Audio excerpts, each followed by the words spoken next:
Hey YouTube, what's up? We're down here on the,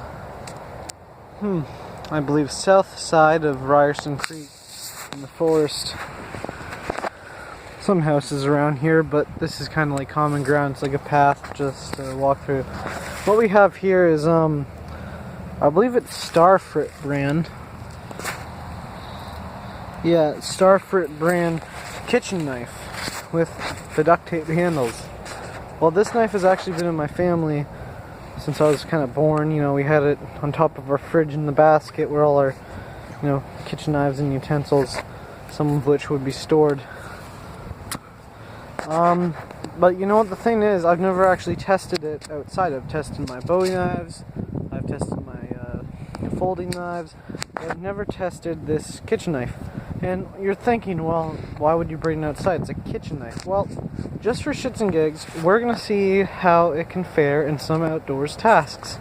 So I'm thinking, we got some sticks, we'll whittle some of them, take off the bark from some of them, see its chopping ability, and so on. So let's just get a stick. This looks like a decent one right here.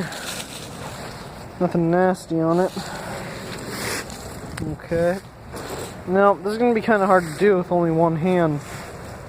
So, let's start off the chopping test first, just to see how it fares in that.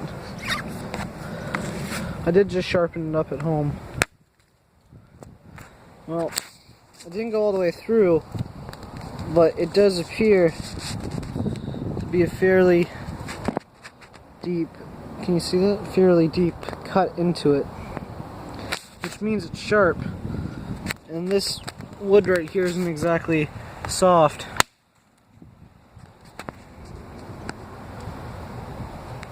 Yeah. Okay, well, it's not the worst quality in terms of chopping. I mean, that's pretty deep for wood, let alone food, which you'd normally be chopping in a kitchen. Yeah, okay, so I'm going to pause the video now, try and whittle the stick with it, and then I'm going to resume the video and show you the results. As it's very hard for me to whittle with one hand on the phone, one hand on a knife, all the while trying to hold the stick down. Well, I just whittled it a very tiny bit, and I can already tell you that it is not by any means designed to whittle. I mean, I could barely get it through this. It's razor sharp. It's just the design of the blade, probably due to the thinness of the blade, just the design of it, how it's held. So in terms of chopping, it's fairly sharp, and it's got a good weighted blade for chopping, but in terms of whittling, it doesn't do too well. Now if we had some kind of rope around here, we might be able to test its cutting ability, which cutting rope is one of the many outdoors things a knife can be used for. I'm going to pause the video, look around if I can find some rope, and if I can't, we can't. If I can, I'll get back to you. I do remember somebody made like a rope swing down here once, so I'll get back to you. Well, I couldn't find any rope. I do remember somebody had made a rope swing around here on one of the trees, and I also remember there was a thin strand of rope hanging off one tree around in this area on this grouping of trees, or maybe it was over there. It's just, things have changed so much down at this little place here. There used to be a fence going along right there all the way to the end where that old tree is with the red marking on it.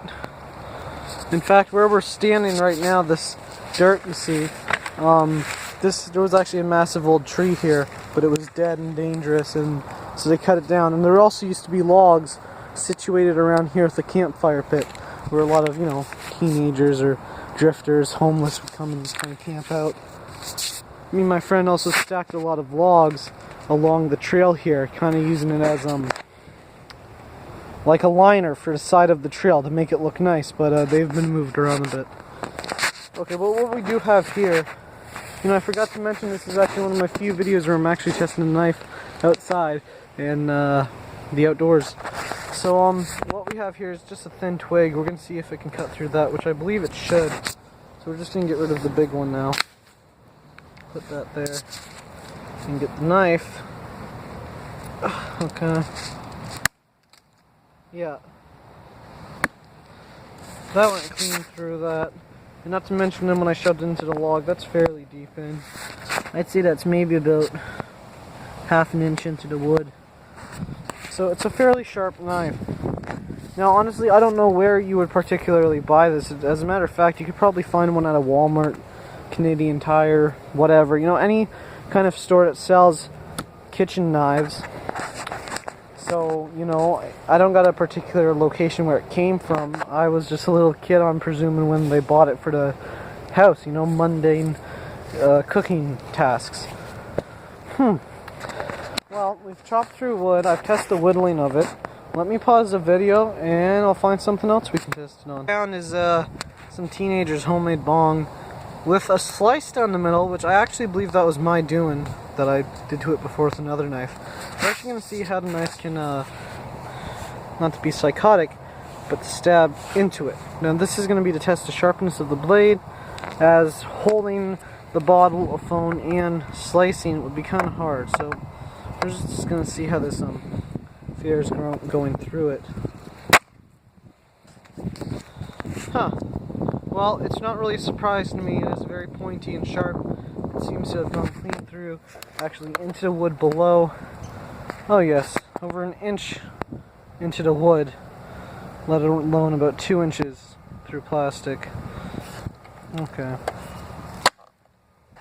Wow. I don't know really what else I could test this knife on down here. It is, after all, a kitchen knife. But you are going to maybe see a little bit kitchen use with it, you know, me getting creative in the kitchen, doing maybe a bit of cooking. I'm going to probably sterilize the blade first, as it's been used out here. So, thanks for watching, guys. I hope you enjoyed the video. Please like, subscribe, and leave a nice comment. See you later.